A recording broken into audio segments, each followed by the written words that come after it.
Good evening. आज के हिंदू अखबार में जो आर्टिकल्स हैं तो उनमें एक फ्राइडे को मैंने आपको बताया था कि फ्राइडे को जो ओपेड पेज होता है उसमें क्वेश्चन आंसर फॉर्म में किसी टॉपिक पर क्वेश्चन और आंसर से सब्जेक्ट को या टॉपिक को क्लेरिफाई किया जाता है। आप लेफ्ट में जाएंगे माने मेन एडिटोरियल पेज में, तो उसमें एक जो वो है मेन एडिटोरियल है, तो उसमें जो डेटा को लेकर के बात की गई है कि, और जो दूसरा है वो इम्पॉर्टेंट है। एक तो ऐसे के पॉइंट ऑफ व्यू से इम्पॉर्टेंट है जिस पर मैं बात करने जा रहा हूँ, सोशियो इकोनॉमिक कास्ट सेंसस पर, और दूसरा जो मेन एडिटोरियल पेज है उसमें आपको अब्राहिम एकॉर्ड, जायद तलवार, ये जो उसमें निकला हुआ उसको आप पढ़ लीजिएगा। उस पर मैं 2 मिनट की बात कर दूं, फिर सोशियो इकोनॉमिक का सेंसस पर आएंगे। देखिए, ऐसा है कि वो ज़माना चला गया जब हर चीज़ अलोंग द कम्युनल लाइंस या शिया सुन्नी या ऐसे डिसाइड होती थी। अब जो हालांकि सच्चाई हमेशा ये है कि secular interest are more prominent than the religious interest, लेकिन होता ही क्या है कि just to exploit the secular interest we make the facade of the religious atmosphere. हम धार्मिकता की आड़ में, मैं इतिहास के लिए एक परिभाषा करता हूँ, ये मेरी अपनी निजी है, कि धार्मिक दिखावे में राजनीतिक साधनों से आर्थिक मंतव्यों की पूर्ति ही इतिहास है। कहने का अर्थ यह है, in the religious facade with the political means and to have the ultimate interest, economic interest solved, that is history. Religion हमेशा बाहर दिखाने के काम आता है, राजनीतिक साधन के लिए के तौर पर इस्तेमाल होती है, और आर्थिक प्राप्ति हमारा लक्ष्य होता है। ये इतिहास की सच्चाई है। आप देखेंगे कि पूरा इतिहास इसी में बताओ, first world war, second world war या जितने भी वार हैं उनके रिलीजियस कलरिंग की जाती है। जैसे तालिबान का अभी रिसेंट आप देख रहे हो, इसमें रिलीजियस कलरिंग की जाती है, लेकिन अल्टीमेटली सारे इंटरेस्ट सांसारिक हैं, और इस संसार के को ही ठीक से भोगने के लिए मजहब का जन्म हुआ है। आप ये मत समझ लेना कि मजहब के कारण संसार का जन्म हुआ है, जैसा बताने की कोशिश की जाती है। संसार को बेहतर भोगने के लिए मजहब का जन्म हुआ है, और तमाम सोशोलॉजिस्ट बताते हैं कि रिलीजन का जन्म ही फियर से हुआ है। फियर कैसे एक्सपेल किया जाए, कैसे कम किया जाए, कैसे अले किया जाए, इन्हीं चीज़ों को लेकर के जो तमाम तरीके के व्यापार होते हैं। बंदूक के जन्म में और किसी मंदिर में मूर्ति के जन्म में कोई बेसिक डिफरेंस नहीं है। दोनों का जन्म जो है वो उससे हुआ है, फियर से हुआ है। ये बात तमाम लोगों को नागवार गुजरेगी, लेकिन बात सच है कि दोनों के पीछे की फिलॉसफी जो है वो डर है।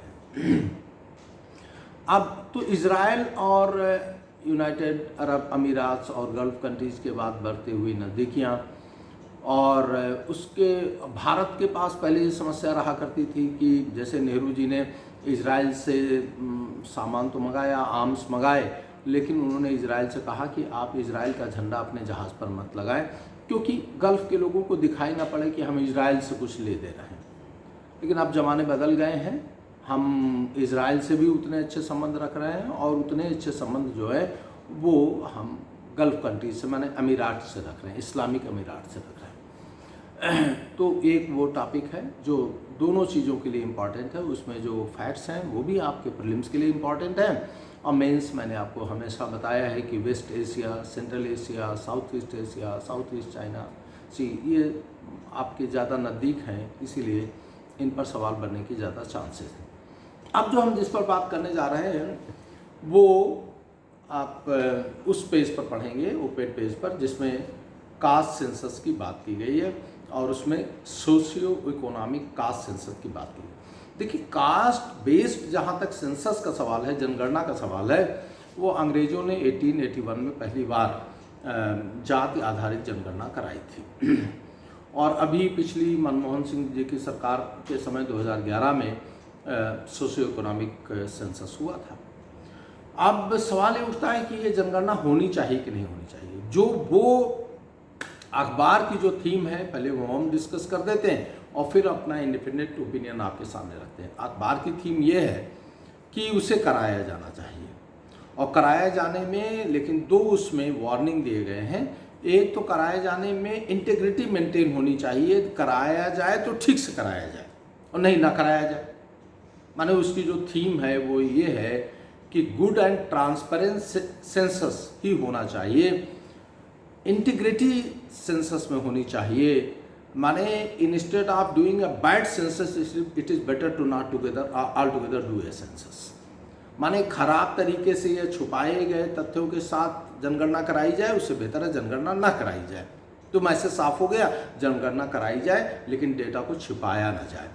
दूसरा उसका जो साफ मैसेज ये है कि लोग समझते जनगणना इसलिए करा ली जाए कि जो लोग सोशियो इकोनॉमिक रूप से पिछड़े हैं उनकी ठीक से स्ट्रेंथ और उनकी ठीक से परिस्थितियाँ जान ली जाए। उसका मैसेज ये है कि जनगणना इसलिए करा लिया जाए कि प्रिविलेज्ड क्लास को वीड आउट करने के लिए जनगणना करा दी जाए।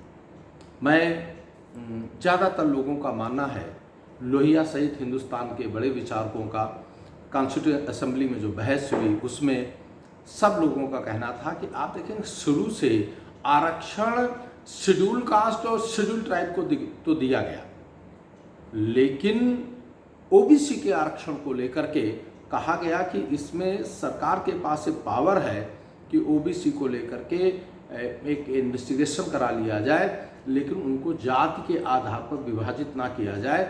उनको सोशियो एजुकेशनल माने सोशली एंड एजुकेशनली बैकवर्ड लोगों की पहचान कर लिया जाए। माने the criterion to decide the backwardness of a class not caste should be on the basis of the social and educational status, not on the basis of caste।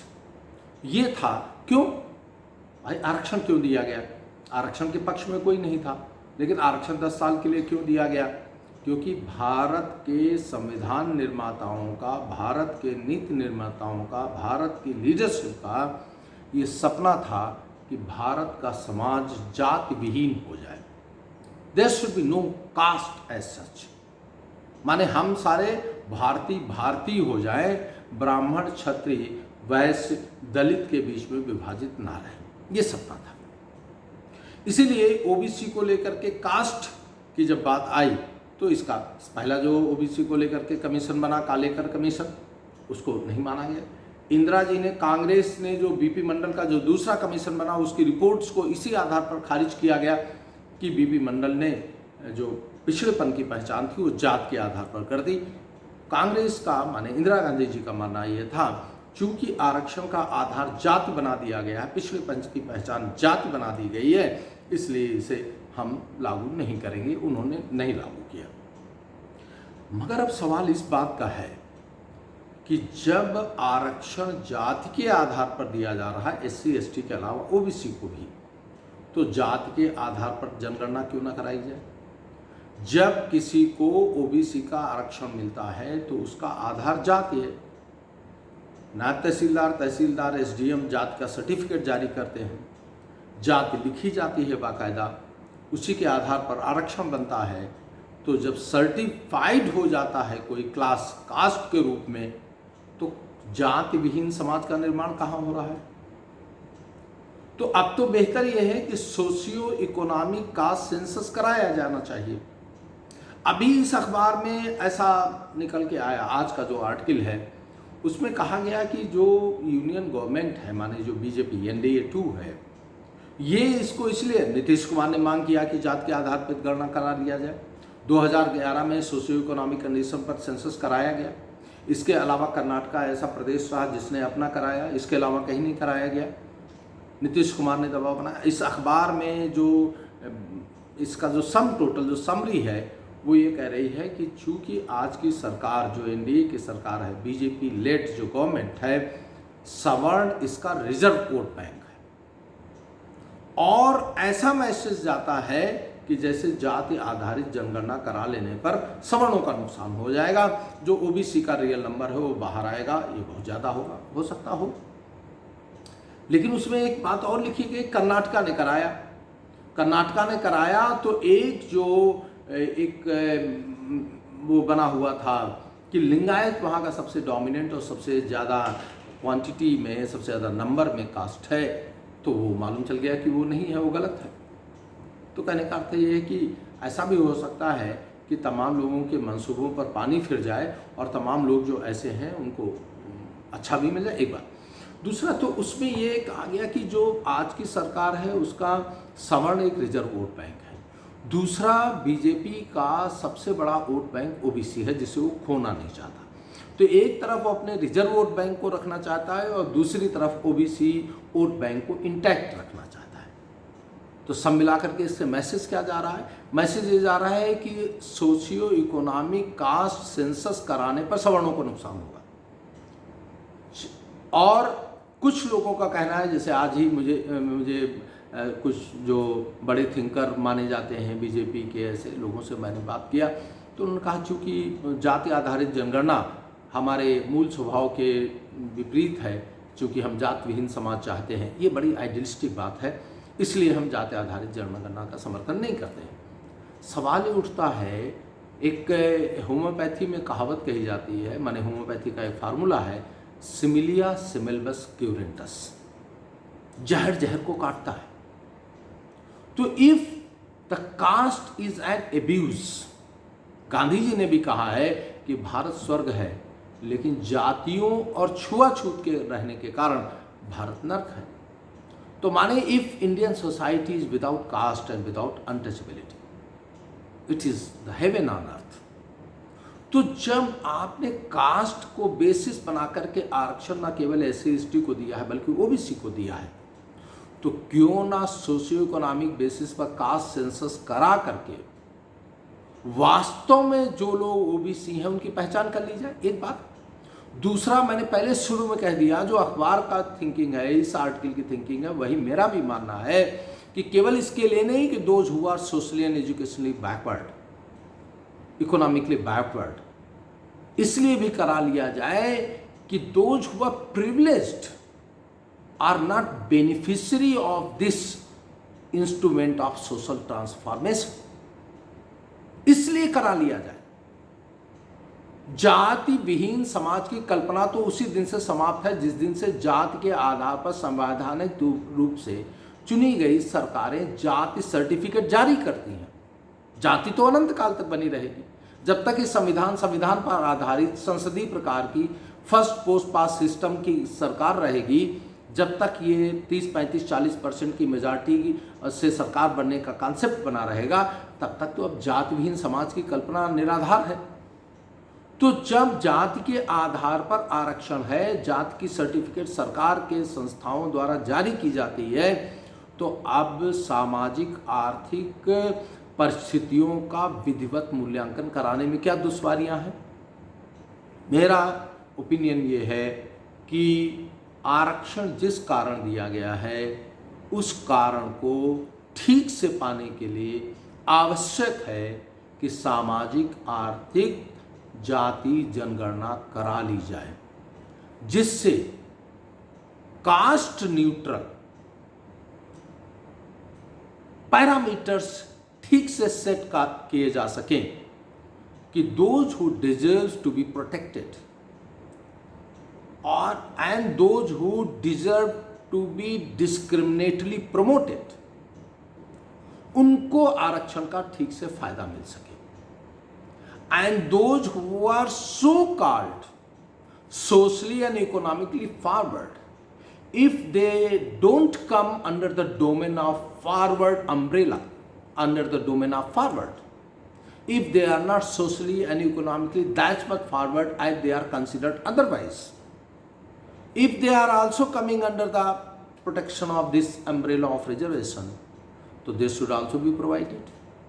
ऐसा नहीं कि पॉलिटिकल, ये देखिए सोशल रिफॉर्मेशन का instrument है, लेकिन इसका political personalities के द्वारा, जिसको मैंने पहले कहा था कि it is a good tool but in bad hands, तो ये इससे बचने के लिए ज़रूरी है कि सोशियो इकोनॉमिक बेसिस पर कास्ट सेंसस कराया जाए।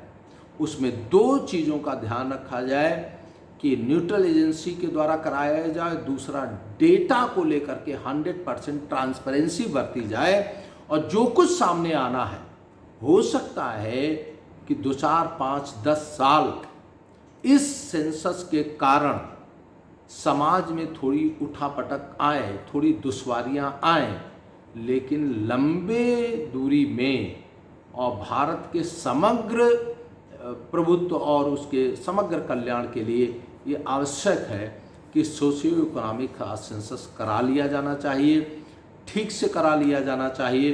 तो तमाम सारा जो सामाजिक ढांचा है उसमें आमूलचूल बदलाव आएंगे।